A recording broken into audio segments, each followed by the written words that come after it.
Hi guys, my name is Alvin Maina and welcome back to my YouTube channel. If you're new here, kindly consider subscribing. We usually talk about all things and everything related to mental health. Today I don't have a guest, but don't worry, I'll still deliver the content that made you subscribe to this channel. So without much further ado, let's proceed to today's topic. Today's topic is going to be on gender-based violence, which is something that occurs quite oftenly if you look around. And we are going to start by the basic definition of gender-based violence.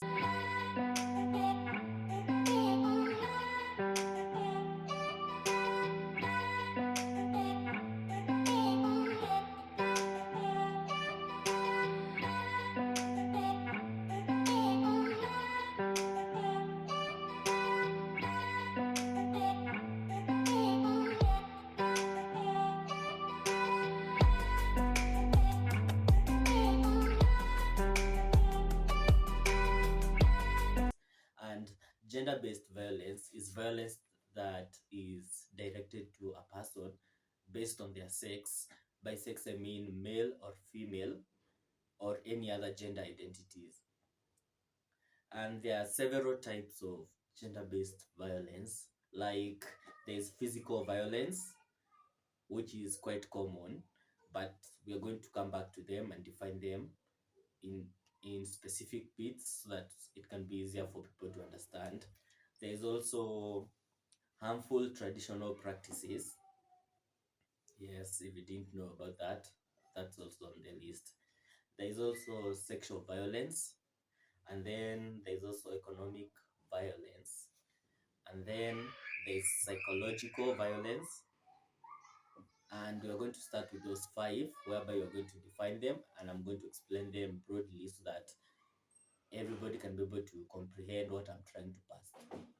So we are going to start with physical violence. And then physical violence can be defined as the intentional act that can cause an injury or harm to any person. This is mostly common, I think, in marriages or even in relationships, whereby you can meet, maybe it's the husband who is beating the wife, or maybe the wife that is beating the husband, or also both of them are engaging in that physical violence. Both of them are engaging in the physical act of being violent with each other. Now, by physical violence, it can also include the beating part, whereby these couples or these married people can be engaging in physical fighting. They can get violent with each other, throw things at each other. Maybe a simple argument led to the fight, but it still can be categorized as a form of gender-based violence. And we're going to proceed to the second subtopic, which falls under gender-based violence, which is going to be harmful traditional practices. Like you can meet maybe in some traditional aspects. Maybe it's quite normal for a man to beat a woman, but that's not the case in our modern generation. You should not be the kind of person that goes and beats up your partner so that you can pass around a point. If you think you guys have a problem in that relationship, kindly consider talking to each other. If talking to each other physically is not going to work, you can also seek out the help from a professional, and they're going to help you out. There is marriage counseling, which I'm aware of, and people can also engage in that. It can also be used by people who are in relationship. It doesn't necessarily mean that you have to be married so that you can go to marriage counseling. So on the third subtopic under gender-based violence, I'm going to talk about economic violence. Now, this can be whereby in a relationship, or yeah, in any relationship, it can be, it doesn't have to be that you're dating. It can also be in friendship, whereby you as a person, you're trying to control another person's source of income. You're trying to tell them you can work here, you cannot work here, you can do this, you cannot do this. You're trying to control basically where they get their daily it's not okay, because everybody should be able to choose their line of work and where they feel that they are comfortable to do their practices, so that can be able to earn an income which can be able to sustain them, you know. So for the economic violence, it's basically controlling one's financial means, whereby I've explained that you can also deny a person to work. You can tell somebody, wewe kuna kaa home, nitakuwa nakuprovidea kenye unataka. Basically, it can come as a result of insecurity. Yeah, if you feel like this person is maybe earning too much, or you feel like this person maybe akienda job, it will not be, you know, it will not be a good experience for them. Or maybe you're just insecure about your relationship. You think that by them going out, maybe they're going to cheat and become unfaithful to you. Or you think that maybe if it's friendship, if they go out and start working and getting a source of income, they're maybe going to forget about you, you know. That's why you try to limit their wide scope of where they can go and get their daily bread by working.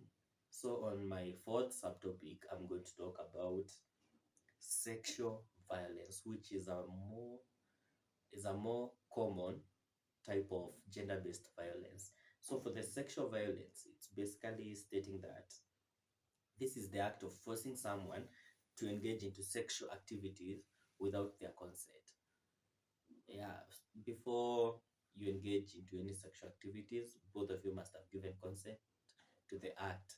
But in some cases, you can meet people engaging with other people in this type of activities without their consent. This is basically what I'm just defining is rape, you know, whereby you go and sleep with a person without their consent, and it's basically a sexual violation of their rights because they have not given you the consent to go and sleep with them.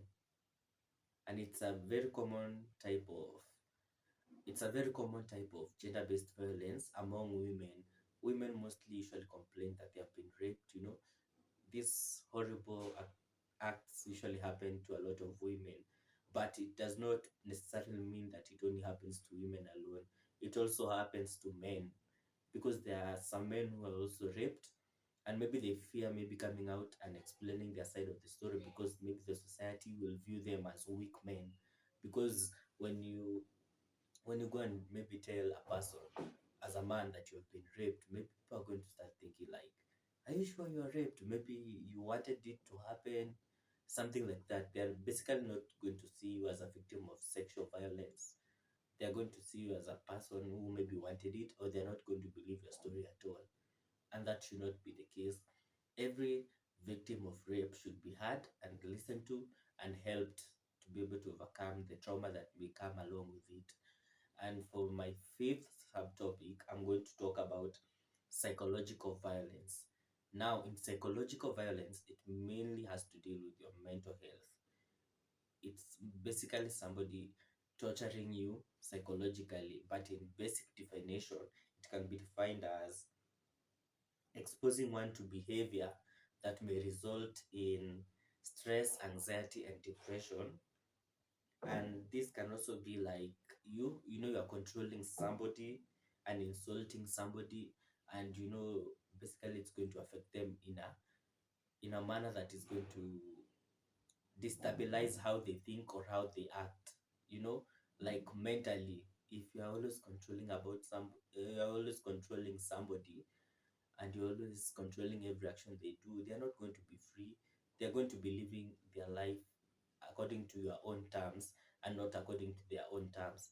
And eventually, it's going to catch up to them, and they will be like, I want to break free. But since you will not want them to break free because maybe you might be gaining something from them, it's going to lead to these people being psychologically tortured, which is also a form of gender based violence. So I would urge each and every one of you, you'd rather be talking to somebody, maybe telling them, I want you to try doing this and this, maybe it can be helpful in your life, rather than you trying to control a person, you know, those dictatorial types of relationships or friendships, you know, that you want whatever you as a person you're saying everybody else should follow, but you don't want to listen to what other people have to say about a certain situation.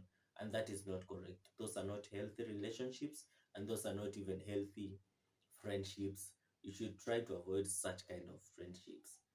And basically all of the above types of gender-based violence I've talked about, they affect people in different ways, and it's your responsibility to help out where you can, reach out to as many people as you can. In case of anything that you see or hear that is related to gender-based violence, kindly reach out to those people, reach out to the victims of gender-based violence, and talk to them and let them know that it's okay and it's all right, and that you can also lead them to a place where they can get professional help. And there are a couple of institutions that I know that offer these helps, and I'm going to guide you on what you're going to do in case you ever become a victim of gender based violence. So, some effects of gender based violence is unwanted pregnancies, which can come about or around from, rape, as we discussed in the sexual violence, which is a type of gender based violence. Another form of, another effect of gender-based violence can be STIs, sexually transmitted infections, which can also be caused by rape, which is also related to sexual violence, which is also a type of gender-based violence. You see, everything that you do to a person has consequences. So if you go and violate a person sexually, it could lead them to getting maybe STIs, or if it's a woman, they could get pregnant. So another effect of gender-based violence is family disputes, and then this can be resolved. This can be as a result of physical violence. Then another effect of gender-based violence can be dropping out of school. This can be related to sexual violence, which can lead to unwanted pregnancies, which can lead someone to drop out of school because they have to take care of the baby, and maybe they might not be able to go through the pregnancy and still be able to balance school. It might be tough for them. So they might drop out of school to focus on one thing. So it can also lead to injuries, especially with physical violence. That is also a form of gender based violence. And the last effect can also be death. If you beat a person too much or you torture a person too much and they fall into depression, eventually they're going to die if they don't receive the urgent medical and professional help that they need. Someone can die, which is very bad, because if you as an abuser do that to somebody, it only means that you're not bettering the world.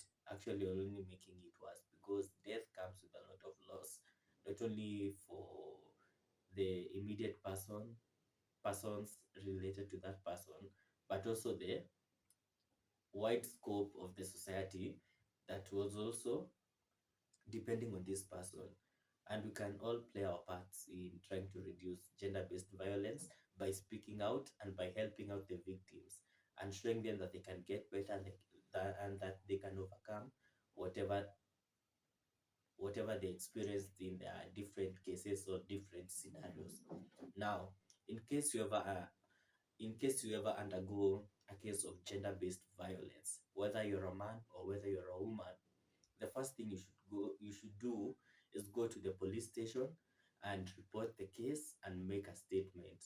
Now, there is also an organization that I know that offers professional help for gender-based violence victims, which is called FIDA. I'm going to leave their phone number, their hotline down below, whereby you can call them and you can get professional help. If you need professional counselors, you can get them. If you need professional lawyers, you can also get them there.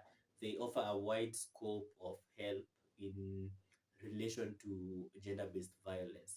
So feel free to speak out, feel free to tell your story, and feel free to start the journey to your self healing, because you can overcome everything if you focus on doing that. And that's going to be all for today's topic. I'm going to see you next week on Friday, where I'm going to be having our next episode. So, peace out, guys.